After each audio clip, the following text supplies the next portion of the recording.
You're stressed, exhausted, and the economy feels completely out of control. So what do? You open your phone at 11 p.m. and drop $80 on an aesthetic water bottle you don't even need. For about 3 minutes, you feel incredible. But then the dopamine crashes, the guilt sets in, and you're left with less money and the exact same amount of anxiety. This is called doom spending. Right now, 1 in 5 Americans are trapped in this toxic financial loop. Today, I'm going to expose the dark psychology behind why algorithms are forcing you to stress shop and reveal the exact doom-saving techniques you need to reverse the debt trap in 2026. To defeat the trap, we first have to understand the biological warfare happening inside your brain. Doom spending is the act of shopping to soothe economic, social, or personal dread.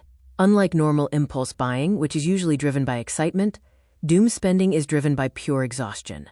We look at the news, we look at inflation, we look at the state of the world in 2026, and our brains get flooded with cortisol, the body's primary stress hormone. When cortisol spikes, you feel entirely out of control. So what does the human brain do when it feels powerless? It desperately searches for an immediate, accessible environment where it is in control. Enter the online checkout. In that exact moment, deciding to buy a weighted blanket or a new keyboard makes you the master of your universe. For 3 minutes, you aren't a victim of macroeconomic trends. You are a powerful consumer making a definitive choice. It is a highly addictive synthetic feeling of power. But let's look at what is actually happening to your neurochemistry during this transaction. When you feel stressed, your baseline dopamine, the neurotransmitter responsible for motivation and pleasure, plummets. When you scroll a shopping app and find an item you like, your brain anticipates a reward. This anticipation releases a massive spike of dopamine. Notice I said anticipation. The highest dopamine release doesn't happen when the physical package arrives at your door. It happens the exact millisecond you swipe to authorize the payment. You get a massive neurochemical rush. But just like any artificial high, it fades incredibly fast. Within an hour, the dopamine crashes back down, often dropping even lower than your original baseline, because now you've added financial guilt to your original anxiety. You are literally paying tech companies to temporarily rent your own dopamine, and you are financing it with your future security. This is the dopamine debt trap. To make matters worse, you aren't just fighting your own biology, you are fighting supercomputers. In 2026, tech platforms and e-commerce algorithms know exactly when you are most emotionally vulnerable. They track your scroll speed, the times of day you linger on certain videos, and the micro-hesitations in your browsing habits. They know when you are tired, sad, or stressed out. Have you ever noticed that the most aesthetically pleasing, highly targeted ads hit your feed late at night after a long day? That is not a coincidence. Furthermore, the friction of buying has been completely eradicated by these companies. There is no typing in a credit card number anymore. It's a retina scan, a double tap, a biometric confirmation. The gap between I feel bad and I bought a thing has been reduced to milliseconds. They have weaponized convenience against your mental health, bypassing your logical prefrontal cortex entirely. So what happens when the package actually arrives? The cardboard box shows up on your doorstep, you rip it open, and nothing. The dopamine has already crashed. The anticipation is over.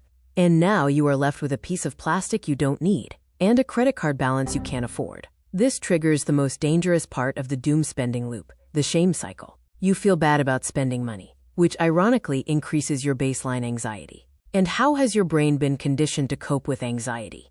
By spending money. You buy things to feel better about the fact that you feel bad about buying things. It's a financial death spiral that leads straight to maxed out credit cards and a cluttered room full of useless monuments to your own stress. We have to break this cycle. And it starts with realizing that willpower alone is mathematically not enough. So how do we stop it? You can't just delete a deeply ingrained coping mechanism without replacing it. Your brain will panic. Instead, we have to hack the loop. We have to take the exact same psychological triggers and redirect them. Let's break down the 3 distinct doom-saving tactics you can implement right now. Tactic number 1 is friction engineering. We need to put the speed bumps back into your digital life. Go into every single shopping app on your phone and delete your saved credit cards. All of them. Turn off Apple Pay and biometric payments. If you want to buy something online, you must physically stand up, walk to your wallet, and manually type in the 16-digit number. This introduces a 60-second delay. During those 60 seconds, your prefrontal cortex, the logical part of your brain, has time to wake up and ask, wait, do we actually need this? By making the process annoying, You disrupt the algorithm's ability to capitalize on your split-second emotional weakness. Tactic number 2 is the 72-hour cart quarantine. Remember, algorithms thrive on frictionless, split-second decisions. Whenever you get the intense urge to doom spend, allow yourself to shop. Put the items in your cart. Go through the entire process of picking out the colors, the sizes, the aesthetics. But you are not allowed to hit the buy button. Instead, you enforce a strict 72-hour quarantine on the cart. By simply putting the item in the cart, your brain still gets a mild dose of that anticipatory dopamine. You exercise choice, but by delaying the purchase, you allow the cortisol and the emotional wave to completely subside. Consumer data shows that over 80% of impulse purchases are abandoned if the buyer is forced to wait just 3 days. You aren't telling yourself no, which triggers feelings of deprivation. You are simply telling yourself not right now. You get the thrill of the hunt, but you keep your money. The final and most powerful tactic is the micro-investment flip, also known as doom saving. This is where we permanently reverse the psychology. Set up a frictionless, one-tap, high-yield savings app or investment account on your home screen, right where your favorite shopping app used to be. Call the account the Escape Fund. When you successfully survive a 72-hour cart quarantine and decide not to buy that $40 item, immediately transfer that exact $40 into your Escape Fund. Watch the number go up. By doing this, you are hijacking the brain's reward center. You get the dopamine hit of the digital transaction, the visual stimulation of a rising progress bar, and the empowering feeling of taking control of your financial future. You are essentially online shopping for your own freedom. Over a year, these $40 and $50 micro flips compound into thousands of dollars of real, stress-reducing wealth.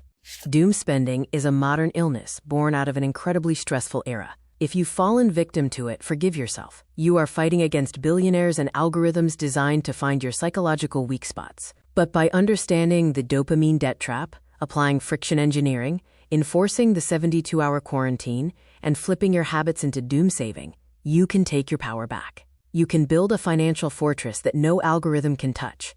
If this video helped you understand your own habits a little better, hit the like button so this can reach someone else who might be struggling today. Subscribe for more deep dives into the psychology of wealth, and let me know in the comments what item you successfully left in your cart this week. Stay strong, keep building, and I'll see you in the next one.